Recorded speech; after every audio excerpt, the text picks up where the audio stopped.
Hey everybody, Dr. G here. I'm a clinical and forensic psychologist as well as a body language expert, but today we're not going to be analyzing body language. Today we're going to be doing a forensic analysis of Epstein Island. Before we get started with this, a couple of quick things. One, I wanted to make sure you know this is not a formal psychological evaluation of any kind. These are just my opinions. In addition to that, I do want to remind you to like and subscribe if you want to see more content just like this. All right, let's go. A new batch of Epstein Files was released, and it's about 200 pictures as well as some videos. What we're going to be doing today is we're going to go through and analyze all of these pictures. I'm going to talk about it from a forensic psychological perspective. As a forensic psychologist, any data I can gather helps me build a psychological profile. So what we're going to be doing today is looking at these pictures and seeing what it tells us about Jeffrey Epstein. All right, let's just jump right in. So we're starting with just a couple of pictures of the island itself.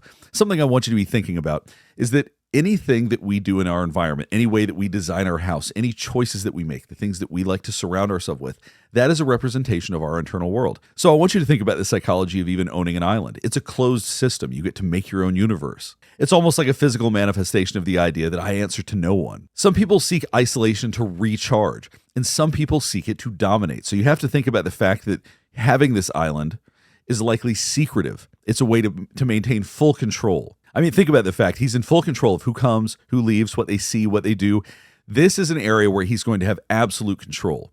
This is all going to tie into once we start actually looking at the inside of the houses on the island. But let's keep going. Now, in a little bit, we're going to get to some pretty strange stuff. This room with masks and a dental chair and all this. But we're going to start with this kitchen right here. Very sterile, very cold, completely absent of warmth. A room like this feels devoid of authentic attachment. We're going to be talking a lot about relationships and attachment as we go through this, but this doesn't feel like it's attached to anybody. Like I said, there's no warmth. It's a workspace. It doesn't feel like a home. Now, when we go back outside, it's somewhat less remarkable. It does give you an idea of just how isolated you really are on this island, which may be exactly what he was looking for. Maybe he wanted to be away from people. And there's nothing inherently wrong with that. But when you combine that with all the other psychological variables we're looking at, it starts to become an area where he has complete control. Now, as we go back inside again, one of the really interesting things about Jeffrey Epstein is he's someone that he clearly has a lot of money. He had planes, he's got his own island, no shortage of money, but the insides don't feel luxurious. Everything feels segmented, separated, compartmentalized, controlled. It doesn't have a degree of comfort and warmth to it like you might expect. Something I talked about in another video where I analyzed his New York apartment is that he was a notoriously bad host. He did not know how to host people. He did not know how to throw parties. He threw parties, he had people over, but he wasn't a good host. He didn't know how to serve food. He had to be taught that by Woody Allen's wife. Now, to me, this is one of the most interesting and certainly the strangest room that we get to look at from Epstein Island. Now, in the middle here is a dental chair. Now, reports have suggested that he had a girlfriend that was a dentist or a dentist in training, but it's such a strange place to have a dental chair. So we've got a dental chair surrounded by these masks. Let's talk about the masks first, and then we're going to get into some of the symbolism of the masks and what they mean. Now, the interesting thing is who the masks are. Now, we're going to get some close-ups, and they'll sort of explain who everybody is here, at least as many people as I can identify. This is Oliver Hardy on the left, Stan Laurel on the right. So for anybody familiar with the old duo, Laurel and Hardy, looks like that's who these are masks of. It also looks like he has world leaders. The one on the right, to me, looks like Vladimir Lenin. The one on the left is maybe an old Charles de Gaulle. It could be somebody else. But it's so far we've got actors and world leaders. I can't guarantee you that I'm right about who that is on the left.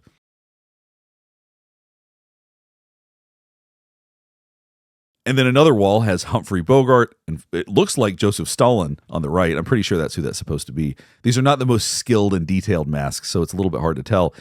This one right here, this one I'm having a hard time with.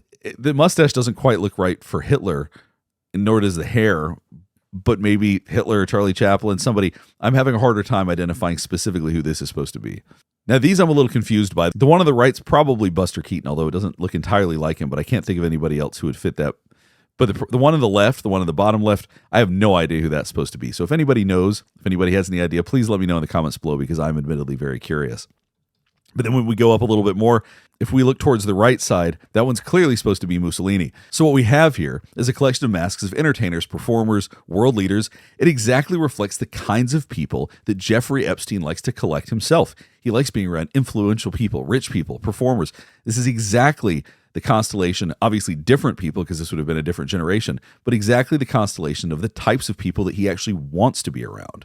So being in a room surrounded by faces that are looking at you in the middle of with a dental chair in the middle is an incredibly strange choice. But thematically, having all of these masks with the eyes cut out can suggest paranoia. It can suggest voyeurism. It can suggest some kind of internalized audience. The room feels almost ritualistic. I know I don't think in a literal sense that this is some kind of ritual, but it almost gives the feel of one. But I think these masks also very much represent how Jeffrey Epstein probably saw the world. He saw people in roles. He saw people as wearing masks. Because if you are a nice narcissist or a psychopath or somebody with a role like that, you are playing a role. You are trying to convince other people that you're fitting in. You're trying to not let people see how strange you really are. So Jeffrey Epstein may have seen other people as playing roles. He may have believed everybody was playing a role because he very much himself may have been playing a role. He may have thought everybody else keeps a mask on because I do.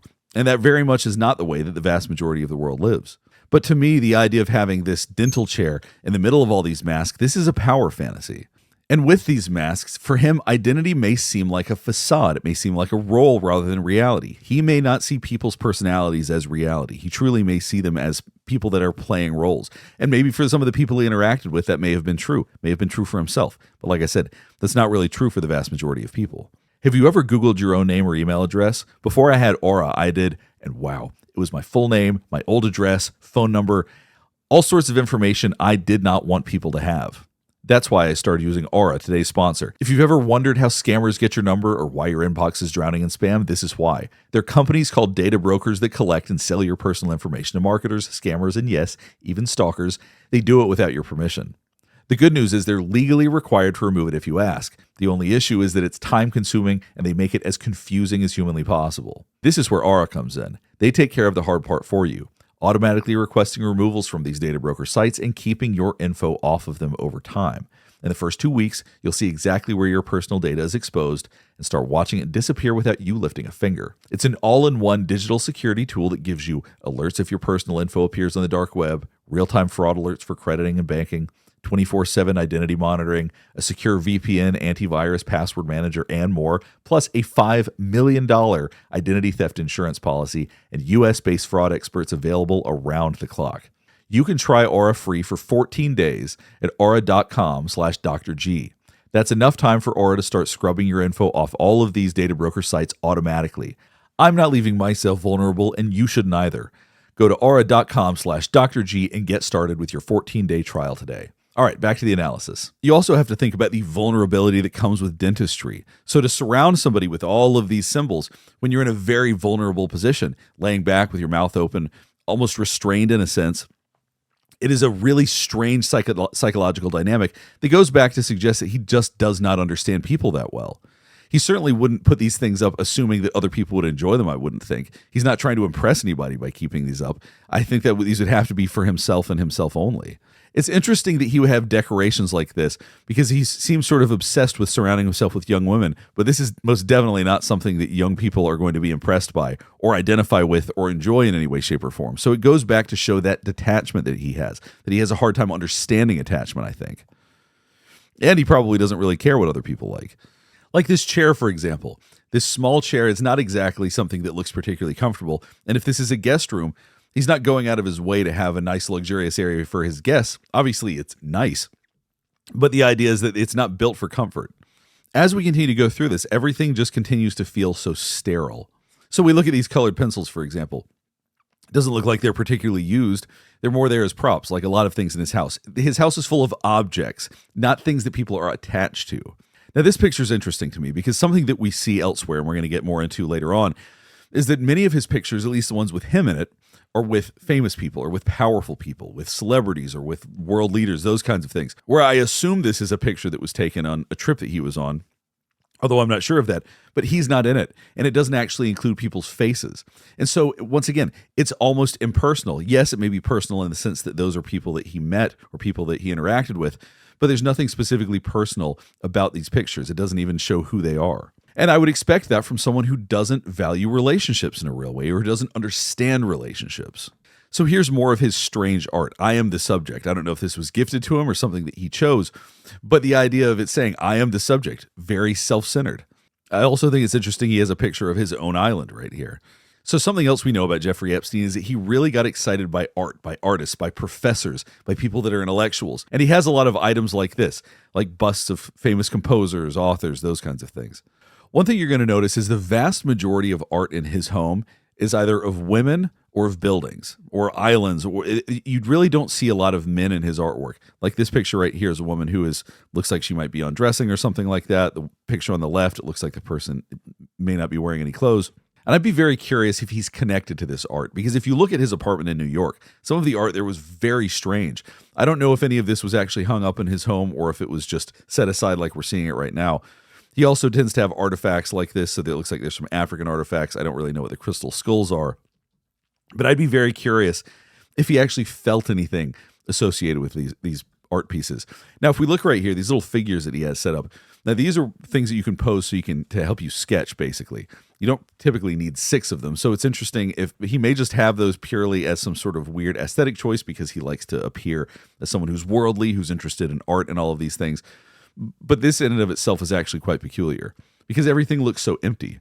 So not surprisingly, here's another piece that's centered around scantily clad women. So here's a picture of Jeffrey Epstein with Pope John Paul II. This is very representative of the types of pictures that he had in his place in New York, as well as in his house here. And what I mean by that is that he oftentimes has pictures with famous people, with rich people, with powerful people, world leaders, celebrities, moguls, all sorts of different people. But the interesting thing is it seems like the majority of his pictures is him showing off who he knows. It's not him having fun. It's not him on vacation. It's him meeting famous and influential people. So it goes to show, once again, his attachments to people may be pretty weak. He may have defined himself by the powerful people he knew or got to meet. Because most people, if they're going to meet somebody famous, might have a picture or two with that person. But it seems like almost all of his pictures are like that. Now, to me, this right here is very interesting, but it's actually not the art piece. What's interesting to me is this stereo system that's in a box right in front of that picture. Now, what this is this is the Nakamichi Shockwave. It's called Nakamichi Shockwave 7.2. What that means is it's 7 speakers and 2 subwoofers. Now, the reason that matters, the reason I'm explaining all of this, is because this is not a luxurious stereo system. It's nice, but it's not the kind of thing a billionaire or a multimillionaire would own. Typically, people with this kind of money are going to set up something that's a little bit more luxurious. This is sort of an out-of-the-box solution. It probably cost maybe $1,000 or something like that, so it's not cheap, but it's not the kind of thing you would expect a millionaire or a billionaire to own. So there are a couple of things this may suggest. One, it could be that he doesn't want people coming to the island that are specialists. He may want to limit the island to only people that he truly trusts or people that he believes he can control in some way. So hiring somebody to come and set up a stereo system might be a vulnerability for him. So he bought something that you can just open out of the box and it's already set up. Or it could be this, that he's cheap. For him, maybe spending's associated with vulnerability. He may have an emotional detachment from material objects. Comfort or entertaining others may not matter that much to him because maybe this was something he bought for a room that he didn't stay in. But just the idea that he would have such a non-luxury item in a house like this when he owns airplanes and he has so much power and control and money, I just think is very interesting and it's very unusual. Now here's a shower area, and I'm not sure whether or not these are all his items or if any of them, maybe they're somebody else's, but it's all basic things. Dial soap, Aveeno, all of these sort of non-luxury items, the exact same kind of thing you would see in anybody's shower. Now here's a phone that was in one of his rooms. It has obviously these names on the side. There's some names that are redacted. I wouldn't think too much about the names that are redacted. These were probably very functional people that could clean or massage or whatever it is. I wouldn't think that these were the people that were on speed dial like politicians or famous people or anything like that. So I think the redactions are probably women that worked for him. Once again, when you see rooms like this, they just feel so empty. They feel so barren and so minimalistic without feeling luxurious.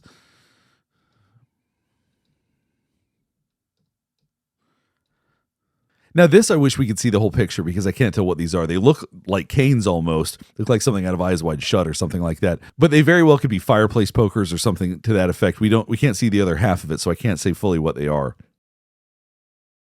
So here's a blackboard with some words written on it, and I think that this is really fascinating. I think it tells us a lot about Jeffrey Epstein. So to me, this almost looks pseudo-intellectual. It looks like some sort of trying to look smart, some sort of fake intelligence. You've got power, deception, intellectual, appear, music, time, day. These words are there almost like he's trying to appear smart, like he's trying to be the genius or the enlightened thinker. There's nothing about this that's impressive, but I do wonder if he writes these things down just to make himself feel important. So when I see things like this, it feels a little ridiculous, honestly.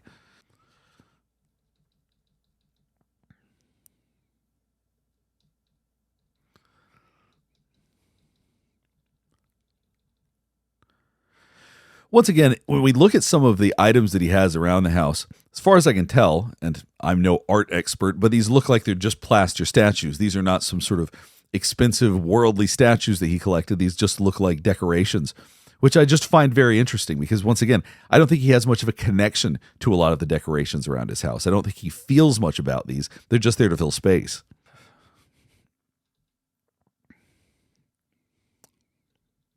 Outdoors, he has a big E here. Not shocking considering that this is his island. That seems pretty typical with the kind of grandiosity that comes with owning an island.